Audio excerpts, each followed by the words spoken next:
Hello, everyone, and happy Wednesday. Welcome to the coffee chat, the Wonder Mama coffee chat.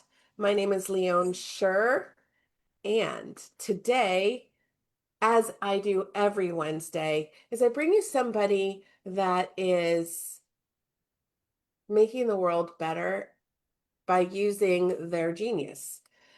And I always try to bring someone that's going to help us in our parenting, in our lives, in our business. And today, I'm really excited to introduce you to DJ Stutz. I don't know why your name is like a tongue twister to me. It is for a lot of people. DJ is, she spent 36 years in the trenches with families, 20 of them teaching pre-K and kindergarten, 16 more as a parent facilitator for Clark County Divisions of Family and Youth Services. This woman knows her thing, right? Okay. She's also a mom of 5 and a grandmother of 13. She's got me beat. So, nothing she teaches comes from theory, it comes from living it. What I love about DJ's approach is how simple she makes it sound. She calls it purposeful parenting, leading your home with calm, firm confidence instead of yelling or power struggles. No perfection required, just intention and a little grace. I love that so much. If you know me, you know she's speaking my language. In this conversation, we're going to explore what purposeful parenting really means, how to lead your home from steady instead of exhaustion and guilt, um, and perhaps passing down some family values without power struggles. Why grace, not perfection, is what our children actually need from us. So, if you will hang out with us for about 30 minutes right here on social media, um, we're going to have a conversation that hopefully is meaningful and supportive to what's going on in your life. And after about 30 minutes, we're going to drop off the live stream and into a private conversation inside the Wonder Mama community on the school platform. So if you're in the school platform with me, join the conversation on the inside because we're going to have a conversation. If you're not and you're interested in doing so, definitely join us. The door is always open to you. And so, DJ, thank you so much for being with us here today. So happy to be here. We talk and have too much fun, you and I. Always, always. So, before we get into like the nitty-gritty, you have three beautiful books behind you on the Mhm. screen. And I know there's a fourth book. There's a third Roman book out there, isn't there? There Can is, you yeah. tell everybody what we're looking at and what that's all about? Sure, yeah. So I've got the three Roman books. The first one is Roman is bigger. The next one is Roman is a bigger brother. And then the newest one that's just coming out, it's just got available on Amazon actually, um, is called Roman and Nico Everyday Heroes. So Roman is bigger is just about a little boy who has big feelings. So he's bigger than mad, bigger than happy, bigger than scared, bigger than silly. And he's trying to find the vocabulary to actually describe what he's truly feeling. So, being I'm terrified is very different than I'm scared. And Mhm. so we kind of go through. He has these adventures in all the books. He's got his Great Dane dog Harley, Oh, and yeah, and Harley's all through the all the books, and um, all the Roman books have a lesson plan in the back of them too. So if you're a teacher, it's all there. If you're a parent who wants to know how to use these ideas and thoughts in your family, there's great ideas on how to motivate and how to incorporate that into your family life. So Roman is a bigger brother, pretty self-explanatory. He finds out he's going to be a big brother. Is this a good thing? Is it a bad thing? And he has friends who tell him it's wonderful, and other friends who say it's horrible, you know. And at the end, he finds out it's both. Both Yeah. are true. Yeah. And being a big brother is a wonderful thing. So, and then in the newest one, Roman and Nico, Everyday Heroes, is the boys um, are finding out that to be a hero, you don't have to fly or wear a cape, but you just have to have eyes that will see and a heart that's willing to serve. Mm. And so, whether it's helping the old man down the street bring his trash out on trash day, or helping, hand tools to dad when the toilet's doing its thing or not doing its thing, or helping someone at school, there are always ways to serve and be a hero every day. And so those are that. And then Oscar's True Friends, it's just about a fish that's struggling with making friends and how he does eventually. He's all these adventures, but he's showing people or the other fish how valuable they are just the way they are. We don't have to all be the same, but uh if you have this talent and you have that talent, and your differences, when we come together, is what makes us safer, stronger as a community, and we can have more fun. Oh, I love that. And so anybody who's interested in those books, they are available on Amazon, Barnes and Noble, and all of the places, which is All of the places, Walmart, yeah, in all all the there. places. That's incredible. So if because I know I my daughter-in-law, she is a homeschooler with her children. She Mhm. probably loved those books. But all of us, maybe I want to read them. Um, You're welcome to. thank you. Um, but what made you write them? You know, the first book, Roman is Bigger, I started writing when I was teaching because I was looking for a book that I could use for circle time so the timing would be right.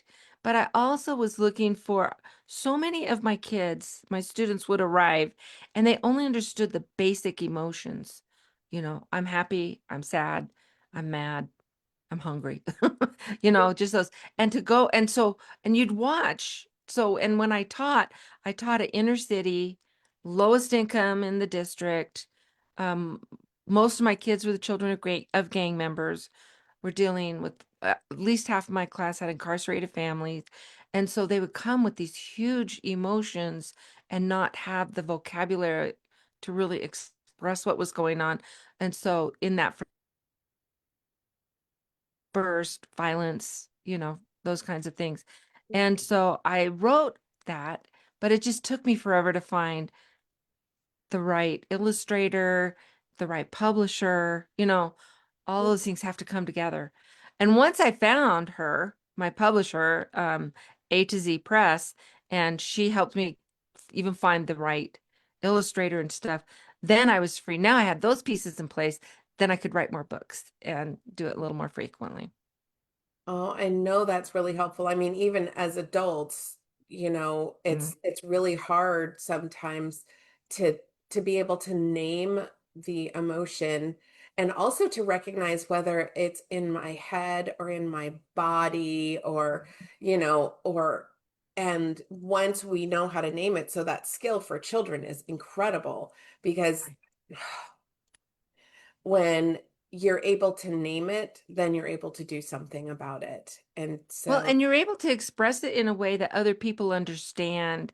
uh, I'm dealing with something bigger here than yes. just mad or just scared, and then they can react more appropriately to what I need because I've been able to express better what's going on inside me. Mm, yes. I love that so much. Thank you. Thank you for writing them and Thanks. also kind of explaining that. So tell me about what's going on, you know, now. Like, how are we going to save the world? One kid at a time. Yeah. I think, and we were talking about this earlier, Yeah. how I think the the real way we're going to save this world, our country, our communities is through our children. But we also need to help our young parents who are raising these children Mm. better understand, what's going on, how our kids develop, how their brains develop, what age they are when certain things are progressing, when certain synapses start firing off in their brain. Um, because that's a key to being able to process information, whether it's reading or making a friend. Certain synapses are firing in your brain to give you the ability to better understand how to do that. So, understanding where they are in their development, and knowing, oh, okay, this one's firing off, like potty training, they have to be able to identify body parts and to understand feelings within their body before we can really start with that potty training. Some kids, 18 months, they might do it. I had two kids potty trained at 18 months. I thought, oh, I got this down. I'm the best potty training mom ever. And then I had my third child and she Let's humbled go. me. Yeah. And it's all about, are they ready? Where are they? And then how can I help them? What are the things that I can do as a parent to help them develop those abilities, you know, at the right time? So one thing that you just said, I think is really important is to help the young parents Hmm. who also don't have these skills. Right. They who weren't taught them because I really think that there was a skipped generation. Hmm. Something happened with uh, I got this, information through lived, but there's a skipped generation of paying attention to these things and how important it is to actually lean in to understanding that we need to know about our bodies, we need to know about our emotions, we need to be able to truly connect to our little people and to ourselves in order to connect to our little people, and Right. understanding the emotions in ourselves. And so Right. so it's almost like a package deal, right? Yeah. With Well, and both. that's where it's purposeful parenting, you Yeah. know, because then we're actually thinking, what is the goal here? What is that I want? I may not know how to instill this value or how to instill this work ethic or whatever it is in my kids, but I want to identify this is something I want to instill in my child. Then Mhm. from there, we've got a target, and then we can go and do the research, get a coach or whatever, that can help us get that information on how do I do this with my kid. Because you're right, we did go through a generation where we had the, helicopter mom or the lawnmower mom, and dads got in on it too, let's be The honest. bulldozer mom. The bulldozer, yeah, I'm mowing everything out of the way Yeah. so my child doesn't ever have to face this problem. I'm going to solve all their problems for them. And now we've got a bunch of young adults who are like deer in the headlights when they go out into the real world and they have to solve a problem, but they've never really had those skills on how to do it appropriately. Mhm. So I was laughing. So I have a grandson. He often spends his summers with me, um, just because he lives in a large apartment complex in San Antonio, and there's no just go outside and play. He's an only child, so he comes. So he was with me until last week. We had him for 7 weeks, and and he, he would get in the point where, if I ask mom, or they call me Nana, so if I say no, well, I'll just ask her 8 more times, she'll say yes eventually, right? No, that's not how it's going to work with a boss. That's not how it's going to work in school, you know. And so I would say, hey buddy, what did I say? And I didn't need to get mad or get angry about it. It's just like, I think I already answered that question. Well, yeah, but la la la. No, I already answered it, honey. Go outside and play, figure out something else to do. Or maybe I'll give him some other alternatives that he can choose from. But I said no to this, you know. And it could be where you explain why. We've all done this. Well, Right. why? Oh, well, I feel obligated to explain why. So, and you should explain the why, but you don't have to explain it 8 times. I already told you why, sweetie. This is the why. Here's some other alternatives, or you can go out and find your own.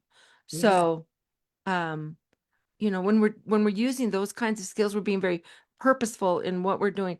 And guess what? It's so irritating when your kids are bugging you. But mom, I want to do this. But mom, I want to do this. And they keep eating at you. But think about how enlightening and inspiring it's going to be when you tell them no once and they know, she said no. I gotta go find something else to do. So it Mhm. may take a little bit to get them in used to that, especially if you've been giving in, right? Yeah. And they may come back and test you later. Is she still serious about this? Right. Is this I'm still just a going to real test and boundary or see. should it just get good for a minute?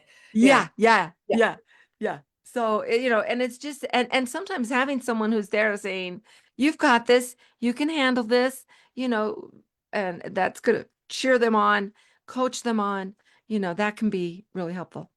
Yeah, and I because there's the other side, right? So we have that's what purposeful parenting looks like. Understanding, so this is what I'm hearing, understanding that when we put a boundary that our children understand, Hmm. this is the boundary and Hmm. it's there for love, then they know that they have to use a different skill to, no means no about that. But when we give in or we do the things for them, then tomorrow we're going to have the same thing, right? Every day my child does this. Every day we have a meltdown with this. Um, so then we have the parents who do the opposite, like the hard, they go in really hard. Um, Yeah. that's also on purpose. It is. That's very purposeful. It's very Yes, purposeful. it is. And but what we want to do is ask ourselves, is this going to help my relationship with my child or not? So in my podcast, so I have a podcast and I've had some issues, little health things going on. And so I haven't been doing it for a little bit, but there's over 200 episodes. It's yeah, that one, Imperfect Heroes, Insights into Parenting. But episode 3 is one of my favorites, and it's this orthodontist, and we were just talking about dental care and how to, um, do that. And we talked about thumb sucking, Okay. and he said, you know what? That's their mountain to climb. Like you're there to help them along the way. You can be their mountain guide, helping them along. But until they're ready, honestly, emotionally inside them to stop sucking their thumb, and you start pushing it too hard, you're going to hurt your relationship with that child. Now, he is an orthodontist, so he's happy for, but I also know him personally. He's a very, Okay. very dear friend, and he is an amazing parent, and he has super strong relationships with his kids and now his grandkids. Just they're so tightly bound because his thing is, all right, what is the end goal here? Yeah. Is this something, and we're balancing our relationship, and it doesn't mean you're their best friend. You're not there to be your kid's friend. If you want Right. to be there, I'm not the one to talk to. But I want you to be their loving parent, Yeah. that you have that tight relationship, and then you're guiding them and understanding that, honestly, their grades are their grades. Mhm. You got your grades. You can help them. You're going to get tutors for them if they need them. You're going to do all of that, but then understand that in the end. So our youngest daughter we adopted. She was 12 years old when we got her, when she came into our lives, and had just a little hellish life as a child. And so we were worried about her grades, wanting it to get her grades, and so I hired a tutor, and they're coming at night and they're working through her homework and all of that. And I went to drop her off one day, and I'm watching her walk into the school. She took her homework that she had worked on with her tutor, threw it in the trash as she walked into the school. Okay. Now, yeah, that's what I said. Okay, what do I Okay. do with that? You know, and and and in time, it came out that she had a self-definition of I'm the problem child, I'm the dumb child, I'm this and that, and turning her homework in and getting those grades went against that self-definition that she had developed. So now, am I going to worry about the homework and the grades? Or am I going to worry about that internal conversation that she was having with herself? Do you see what I'm saying? Which was more important? Right. Right. And so in my purposeful parenting, I'm deciding that, Right. okay, we're going to bag you know, you clearly don't want to deal with the tutor. Okay. And we'll do the best we can. She wound up doing okay in school, and Hmm. she's a smart, talented person now. Well, she's always been smart and talented, but Yes. it's come out. Maybe more But so. Yes. Yeah. yes, and so sometimes it's taking a step back and looking and saying, what am I going to do with this? Hmm. Instead of saying, oh, I've got to react right away. Yeah. It's okay. Take a step back. Yeah. Hmm, what am I doing with this? Yeah. What's best for my child right now? And how are they going to learn? Because I want to give them those skills to survive independently. I don't want them being 30 and living in my basement, No. you know? Yeah. So how do I help them succeed so that they're doing their thing? I love this because what you're talking about is actually noticing what's really happening Mm, in your home with your child, with this relationship that you're having, mhm. and what's the best way forward for everyone. Not in the moment, not what will the teachers think, not what will Yeah. society think, not what does it look like here, but how can I do this to help this person be truly um prepared for their life, Yeah. right? So we also can't prepare them for, you know, people are going to be mean, people are going to be harsh, people are going to encourage them to do other things. And so one of the things that we were going to talk about a little about is how to instill those values Mm, without creating those power struggles that happen. yeah. And part of me thinks you're going to say it's not that different than what we're talking about. This it's Mm, foundational what you're talking yeah. about. And the earlier you can get started, the better. Sure. Um, you know, and so even at 2 years old, what are the values that we're teaching to 2 years old? Yeah. Often it's we don't bite. We We don't don't hit. yeah. We don't take somebody's toy, Don't throw right? our food. Yeah. We don't throw our food, although, that can be kind of hard to control sometimes. But it's like, oh, you threw your food. Okay. And you don't give it back to them. Right. No, I'm hungry. Yeah, you threw your food, baby. So we'll be eating again at X time. They're not going to die. That's my mantra. No one died. You know, we're fine. But, but doing it instead of getting all mad, it's like, oh, Yeah. well, you did this, Right. you know? Okay, well, here's how we move forward with that. And then talking about one of the things that I did with my kids, not that, please don't ever think that because someone says, I've got some good ideas about parenting, that everything was smooth and wonderful in their parenting life. Oh Because if they no, say that, they're lying to you. they're lying. You're talking about all the mistakes you made Oh my and goodness. yeah. Yes. I know. Yes. Yes. Well, what? So, and like worrying about what other people think. I did. I was so worried about, oh, the teachers are going to think this about me, or my son's having a meltdown in the middle of the mall. What are people thinking? Instead of focusing on what are the needs of my child, Mhm. you know, they're going Yeah. to survive. They'll have a great story to tell their family. Oh, you should have seen this lady and her kid at the mall. You know, we're a Yeah. great story. We're great sources of stories. But, but it's really sitting down and understanding again, like I go back to where are their learning abilities Yeah. when you start, even that first year. I've helped with so many families that have gone through like either divorce or yelling or whatever, the problems in the marriage. And I'm like, where is the child when oh, they're just a baby. It's like, oh, honey, no, the baby absorbs that. Or, well, they were asleep. They hear that. Even Right. in their sleep, their subconscious is going to pick that up. They can pick up on tensions between mom and dad. They pick Right. up on all of that. And so we can talk about even the intermarital relationship and how we're going to work through those problems. And honestly, it's not that different than working with our No, kids. it's not different. It's all No. the same. It's all, Yeah.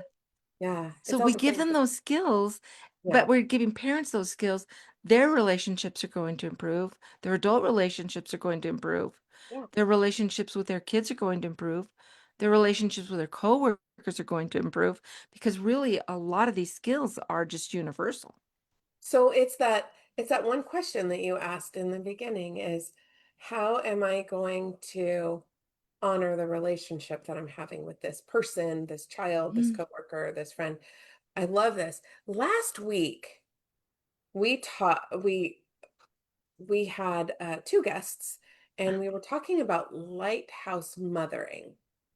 And mm, I shared with everyone that with my first son, I would not let go of his boat's rope when he got into his own boat, right? We talked about the metaphor of, when we have our children, we have them in our boat and we do all of the things, and then they get in their own boat and all of a sudden they're further and further away and we let it out and pretty soon we're watching them from the shore. With my first son, I didn't let go of the rope. mm, And it caused a huge amount of conflict because I wasn't allowing him to be prepared. right. I got better.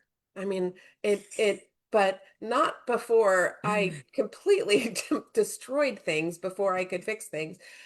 So I know all about it. Ask me what not to yeah. do. I'll tell you. Yeah. Um, but that sort of the ability to actually prepare your child's boat is what we're talking about. Like Mm, actually showing them this is how we row and this is the supplies that we need. What do you need? This is what I have. What do you need in your boat?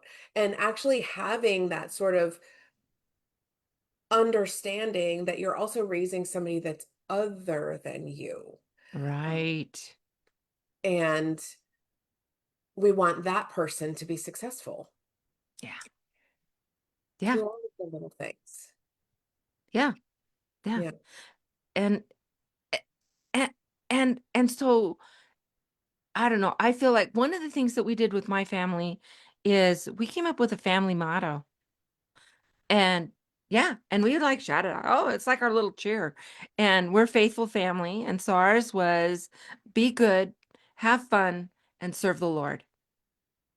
And so, and that was kind of our thing. And we even made a little flag, our Oh my, little banner, I the like little it. craft things that you do with your kids. And they got to decorate it and we put the words on it and we, did all of that.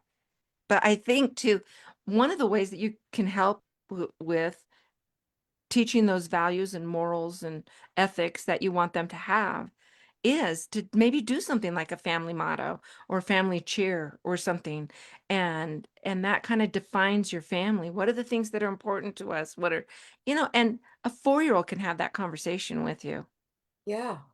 and it No, may change as time goes on, we have but one too. We have one too in our family, and it's really grounding. It's simply team one, yeah. no matter what. Team one. DJ.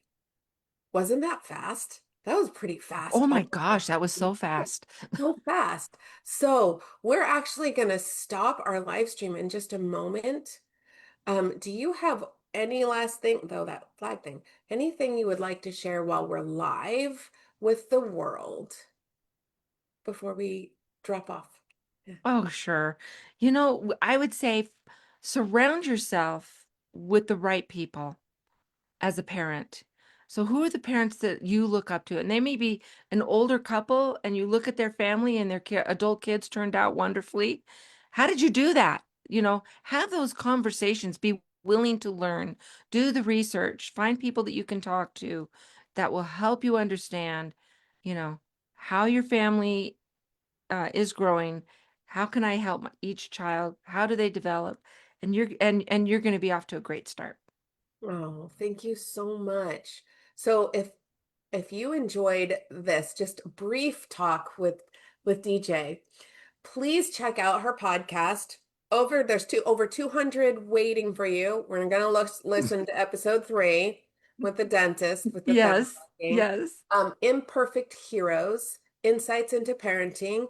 It's available for you. Where is it available? All Pretty the much places? everywhere. Yeah. Okay. Apple, Spotify, iTunes, Awesome. Pandora, All the places. all Awesome. the So places. check out her podcast, get those Roman books and Oscar's True Friends, anywhere you buy books. And if you enjoyed this time with the Wonder Mama Coffee Chat, this was episode 29. You can find us on Apple and Spotify and Podbean. And you also please subscribe on YouTube because Facebook only keeps it for 30 days. And watch us as we grow. Join in on the fun. And DJ, thank you so much for being here with us. We're going to drop into a private conversation now with the Wonder Mama community. Thank you all of you who are watching with us online today. And we'll see you next week. I have a let me look. I have actually an incredible woman. Her name is Erin Pitanario, and she is you're gonna love her. She's a nurse and a parent and an incredible health coach, I believe. Don't well, you can quote me because now I'm on recording, but I don't have my notes in front of me. But I was wowed by her when I met her, and I can't wait for you to meet her again. We'll meet her and get to know her together. Thank you so much, and I will see you next week.